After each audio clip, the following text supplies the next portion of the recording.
today. And when you looked at your program, if you were like me, you might have been a little confused to see Ajamu Dillahunt, you know, as a sophomore at NCCU. I was like, oh, he's going back for a second bachelor's? Oh, yeah, that's awesome. I didn't know these things about him. But then, this year also, one thing I'd like for you also to be thinking about for next year is that there's a youth award that North Carolina Environmental Justice Network would have liked to present this year, but we didn't get any nominations. But we are not without wonderful young people who can receive awards and recognition. And today, we do have an outstanding young person with us, Mr. Ajamu Dillahunt, who apparently has, you know, on his own volition, joined Rukia and Ajamu at anti-apartheid rallies when he was just a young boy, and now that he is a young man, sophomore at North Carolina Central University, double majoring in political science and history. He has interned with Legal Aid of North Carolina, working to end the school-to-prison pipeline. He's also a member of North Carolina HEAT, which is a project of the Youth Organizing Institute that is a youth-led organization that seeks civil and human rights in public schools. He's also an organizer fellow with Ignite North Carolina, a member of BYP 100 Durham chapter, and a member of Black Workers for Justice. He's interned with Democracy North Carolina, the premier voting rights organization in the state, and in March traveled to South Africa with the North Carolina Central University Law School and learned about the anti-apartheid struggle and the current struggle for economic justice. After undergrad, Ajamu plans to go to law school and practice civil and human rights law and get his master's in African history. I am really excited to hear from you today, Ajamu, and I hope that everyone else is as well. Please, let's give a round of applause.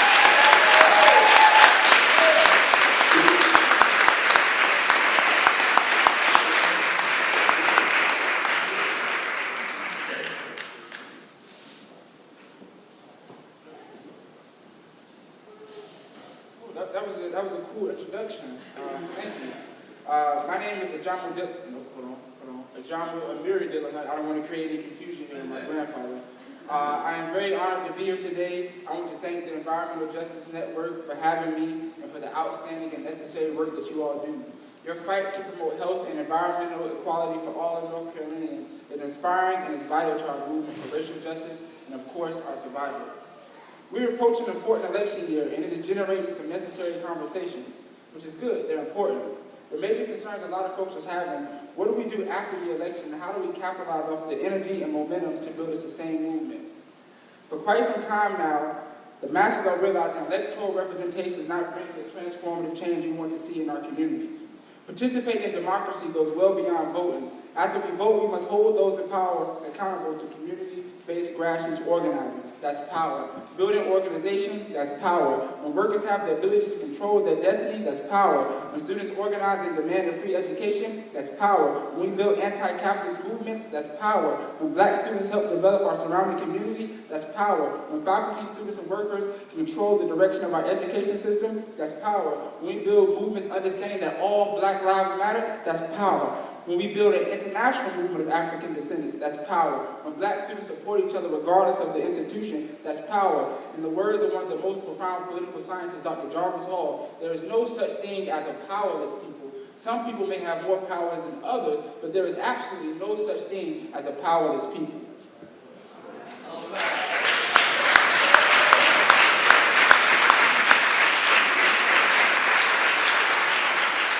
History plays an important role in our social movements today. History is concerned with change through time. History provides us with a sense of our own identity. History helps us better understand the present. History enables us to understand tendencies of humankind and social institutions. History provides a basic background for many other disciplines. The careful study of history teaches one many critical skills. The history of this country teaches us a lot. From the enslavement of millions of Africans, the exploitation of indigenous people, war on drugs, mass incarceration, and so much more, corroborates that there has been a long time war on Black people in this country. When we understand the history of African descendants, We know we have always resisted acts of genocide against our people. For instance, when dump trucks rolled into Ward County in 1982 with 7,000 trucks load of soil laced with toxic PCBs that state officials knew violated environmental regulations but ignored it anyway, the county with a majority black population blocked the roads that led to the landfills and spent weeks fighting for environmental justice. Hundreds of people were arrested. Hundreds of people were arrested trying to protect the lives and health of an entire county. This courageous act gained national attention and sparked the environmental justice movement. It gave other communities of color who were facing the same type of injustice the courage and inspiration to protect their water and fight against environmental racism. This is what we call people power. In the late 1950s and early 1960s, during the Civil Rights Movement, there was a Montgomery bus boycott. There was a sit-in movement by young people challenging segregation, which led to the founding of the Student Nonviolent Coordinating Committee, SNCC. It was a mass movement of students demanding an end to the balefulness of racism and white supremacy. Those efforts and unrest of the early 60s led to the passage of the Civil Rights Act in 1964. But as we all know, the law was never implemented properly, nor did it address all the problems our people were facing, which called for a more revolutionary movement and made the call for black power necessary. It's important to understand no law or bill will grant us our freedom. It must be demanded by the people. This is why community-based grassroots organizing is powerful to bring about long-term change we want to see. We're in a deep capitalistic crisis. Capitalism is the root problem for the oppression of black and brown people globally. Under the system of capitalism, the rich get richer and the poor get poorer. It's a system that operates off profit over people. Black and brown communities receive the worst end of the atrocities associated with capitalism. The Citizens United case that ruled that corporations be seen as people is the direct effect of the institutionalized capitalistic ideology of America. This case made it so corporations could donate an unlimited amount of funds to a political candidate's campaign, thus forcing elected officials to act in the best interest of the corporation and not in the best interest of the masses of people. Capitalism is what encouraged toxic pollution to our earth and the horrible impacts on the environment, and environmental racism is what determined the location for those trucks entering Warren County in 1982. Capitalism is what prevents workers from making a livable wage. Capitalism is responsible for the UNC system addressing education as a business and taking away from the institution of learning and critical thinking. Capitalism is a problem, and it must be transformed, and it must be defeated by any means.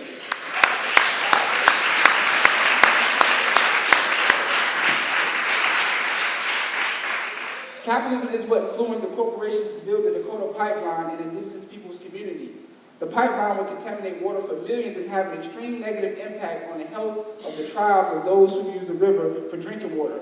In response to the $3 billion project, the native tribes ensured that the pipeline would come to a stop and held countless protests and direct actions. Similar to the actions of the people of Warren County in 1982, these struggles are connected.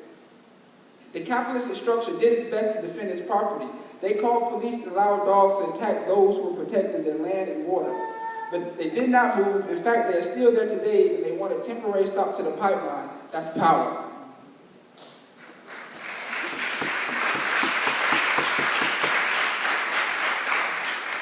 Another world is possible. Karl Marx, a great German philosopher, used history to form his analysis of the struggles of working class people. He points out through history it's always been the wealthy against the workers, the poor, and the most vulnerable. According to his argument, the ruling class in each stage of historical development, that males in charge of production also obtain control of the political, legal, and social structures in order to safeguard their positions. Marx formed a great analysis, and Marxism is great, but it could not fully relate to the oppressed black people. Many black activists and intellectuals have worked to bring his analysis to the struggles of African descendants. Cedric Robinson wrote a profound book called Black Marxism. It contributed important analysis in terms of how we look at Marxism, with the struggles of black and brown people included. This contributed to the historical and ongoing framework for the black radical tradition, a tradition that is rooted in a deep anti-capitalistic struggle. It is a tradition that we are fighting to keep alive today, and it's something we must keep alive for the freedom of oppressed people across the globe. Now, I really want to talk about yesterday. I had the opportunity to be on a panel, Keeping the Movement Coming On, a symposium in the memory of Julian Bond. And I want to talk about how I really found out about SNCC, Student Nonviolent Coordinating Committee. I believe it was the summer of my sophomore year, going into my junior year, I went to the Youth Organizing Institute Freedom Schools. We watched the Freedom Summer of 1964 documentary. And I learned about the role that SNCC played. And then later on, my senior year in high school, Charlie Cobb had came to UNC to talk about his book, This Nonviolent Stuff Will Get You Killed. So I was able to understand what SNCC went through in the Mississippi Delta and Albany and Loudoun County and all over the deep, deep South. So that really shaped how I looked at youth organizing and really transformed how I went to college and approached organizing in college.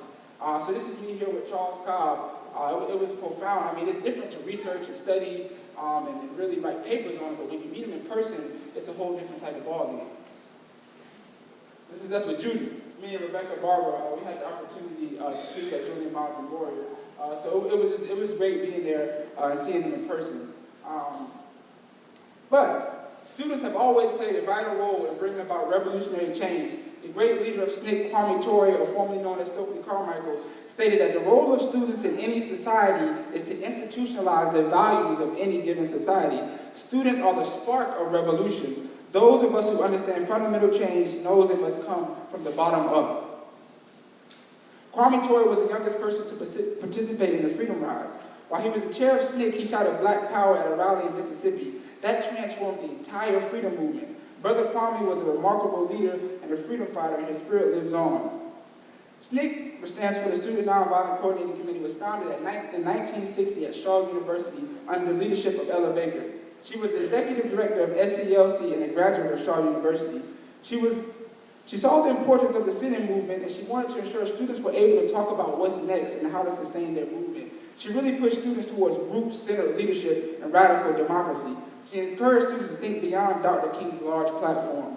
We admire the passion and guidance that Ms. Baker provided the entire freedom movement. We hold her revolutionary spirit close to our hearts and use it as a guiding tool for our movement.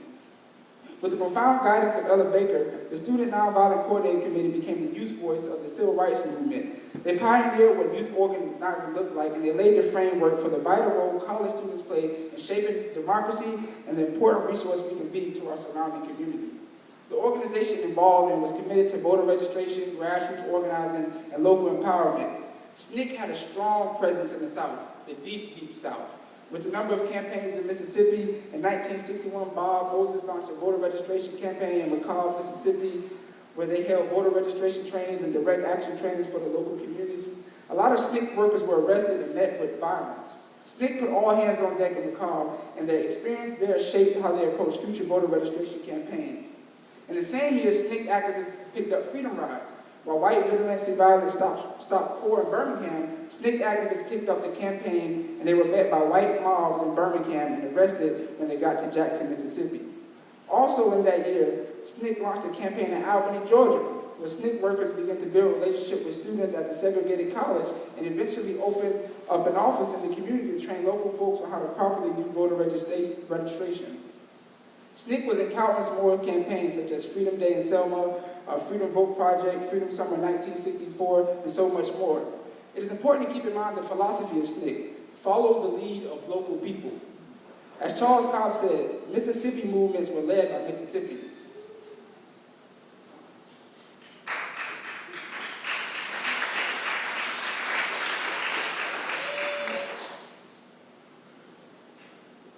All of SNCC's campaigns were important, but when we talk about moving beyond electoral representation and toxic representation, I want to focus on when SNCC went to Loudoun County, Alabama. Stokely Carmichael, after seeing the Democratic Party deny a seat to the Mississippi Freedom Democratic Party, he believed true meaningful change would come from an independent black-led political party. He chose Loudoun County, a town that was 80% black, and as of March 1965, no black person was registered to vote. 20 months later, over 3,900 black people were registered to vote, and they formed their own political organization, Loudoun County Freedom Organization. They used the Black Panther as a symbol. The reason for using the panther as a symbol because when you back a panther up, a panther can only take so much. When you back into a corner, they'll come out swinging for dear life.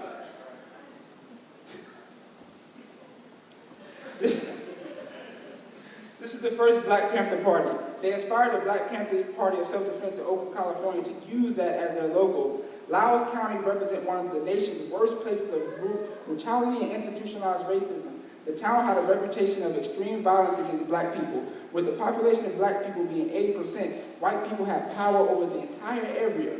86 white families owned 90% of the land. Black families' income was significantly low due to the majority of them being sharecroppers. The average income was $985 a year. The Black people of Loudoun County, along with the help of SNCC, did their research for them to become a legitimate political party and run candidates in the upcoming election. This took a major push and lots of political education. They held mass meetings weekly at different places part of the county. The people of Loudoun County began to research the certain tasks and responsibilities of the local positions they wanted to gain power over. With the help of SNCC, they created booklets to distribute all across the county. The people of Loudoun County began to recognize the power they had, and they were very well capable of achieving self-determination. They called a countywide meeting to draw up their platform, and the platform is what helped decide the candidates and who they saw best fit to run those positions. Unfortunately, no one who ran for local positions won, but they only lost by a couple hundred votes. Loudoun County set the foundation for how we look at Black-led independent political parties in this country. Loudoun County set the foundation for how we look at independent Black-led political parties in this country. We saw how the sacrifices and the campaigns of SNCC led to a powerful movement of Black people to become self-determining. SNCC did not go in and try and make decisions for the community. They provided resources and support for the needs of people in that specific community. A student sitting in college should know they did not get there through individual knowledge alone, but through the struggle of the masses of their people. So that seat belongs to the people. The knowledge we acquire there must be used for the people. Otherwise, we have betrayed the people.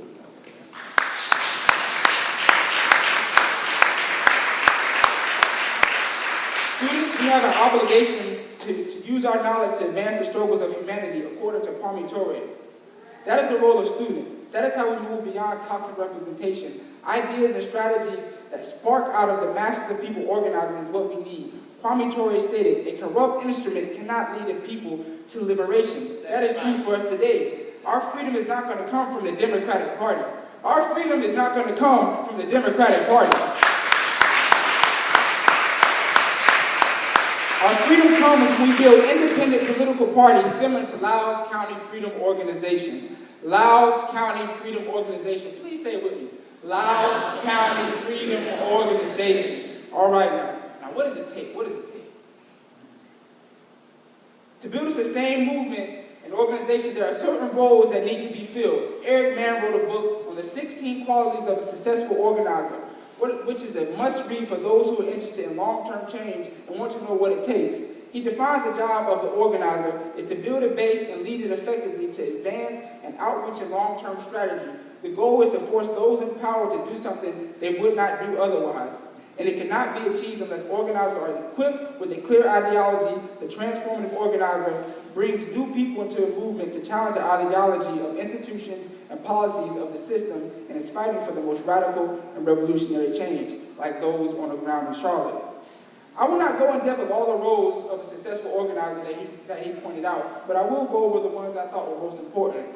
First, the foot soldier. The job of the foot soldier is to work on the ground, go door to door, build relationships with everyone in the community, agitates and recruits. A perfect example of a foot soldier is Baba Saladin Muhammad, a longtime freedom fighter in the Black freedom struggle and a longtime family friend. Originally from Philly, he moved to Rocky Mount in 1981, getting a job at a janitorial service where he learned about poor working conditions and built relationships with other Black workers. When Black women at Kmart were fired because they sent in a petition to Kmart National to improve working conditions, he had conversations with the women, and out of those conversations and with the women and other community members, it led to the creation of Black Workers for Justice, an organization that connects the labor movement and the Black freedom struggle. Baba Saladin recognizes the need for long-term campaigns, a campaign demanding Kmart rehire the women and fire the discriminatory supervisor and an end to racial discriminatory practices in the company. He was a lead organizer of the campaign. He woke up at 5 a.m. to take petitions to the city workers. He organized house meetings with Black working class families and met with the 3 women at least 2 times a week. Then he started his job at 5 p.m., working until 2 a.m. to get to sleep by 3 a.m. and then get back up at 5 a.m. to get petitions signed by workers. He's the definition of a foot soldier and is an important leader in our movement. Baba Saladin is still on the front lines, strategizing and building campaigns for Black working class families. We appreciate you, Baba Saladin.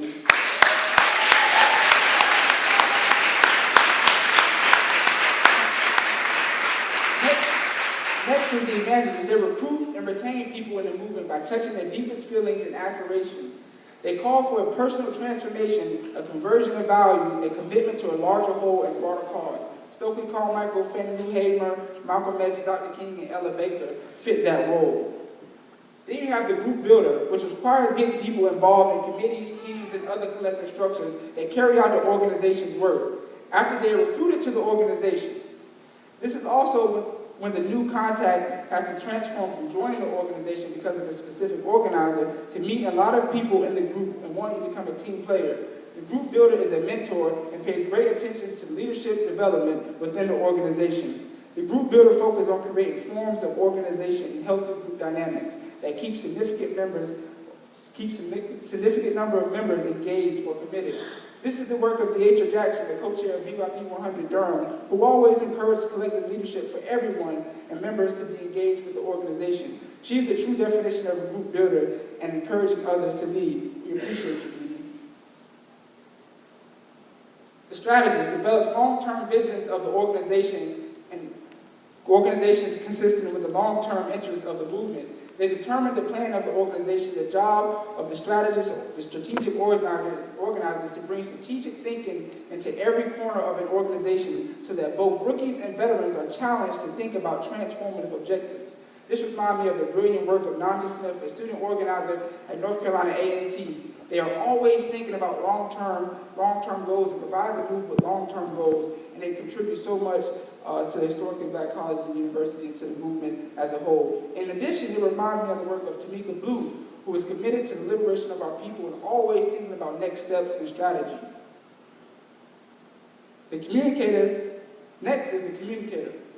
Is the leader of a spoken and written word, an artist who can draw words, pictures, inspire imaginations, make struggles come to life. This reminds me of the uplifting work of Cosima Wyman.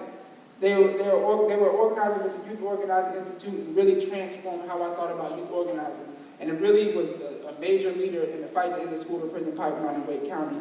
They used their artwork to capture the moment in important ways. Lastly, the political educator is a storyteller who conveys the master narrative of the organization and the movement. Lastly, the political educator is a storyteller who tells the narrative of the organization and the movement. They explain the whole picture in the long-range view that allows other organizations to situate their work in a broader historical, economic, cultural, and political context. The political educator presents a coherent ideological frame that gives confidence and sense of orientation to the people they are organizing. This fits the roles of Dr. Layla Brown Vincent, who uses her studies of areas in Afro-Latin, Black feminist theory, Pan-Africanism, youth radicalization, and social movements. It also is the role of North Carolina Central University's History Department and the Political Science Department. The environmental justice movement has utilized the roles of Eric Mann refers to. The movement wants clean air and clean water for everyone. These environmental injustices are literally causing deadly health effects on young children and the entire community. It is genocide. It is indeed a fight against capitalism. Naomi Klein, in her book, This Changes Everything, states, climate change is a civilizational wake-up call, a powerful message delivered in the language of fires, floods, storms, and droughts. Confronting it is no longer about changing the light bulbs, it's about changing the world before the world changes drastically and no one is safe. Either we leap or we sink. We must use the spirit of Patsy Ruth Oliver, who organized her local community to fight back against toxic waste buried beneath their homes.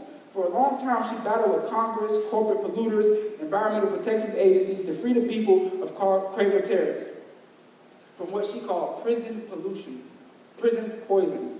She formed a group called Friends United for a Safe Environment, where they got petitions signed and organized a group of mothers who led marches through the neighborhood.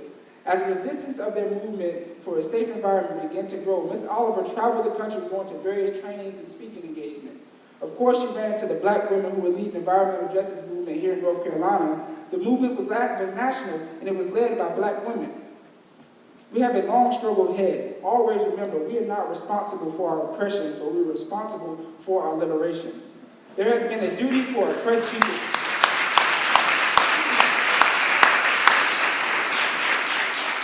There has been a duty for oppressed people to resist and organize, and we have done so. We have an obligation to do so. Our survival depends on it. We want to live with clean air and clean water, and we will get it by any means necessary.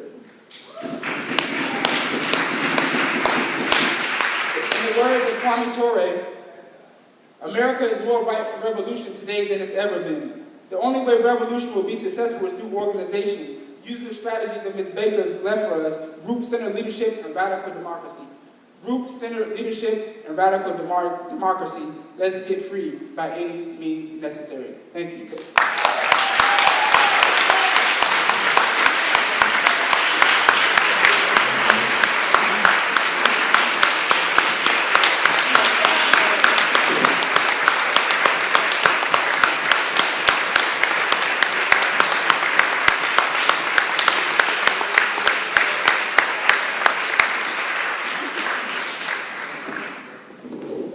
So I think we have time for maybe, okay.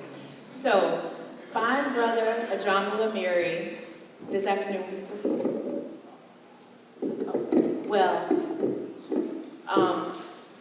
let's give another round of applause to Ajamu.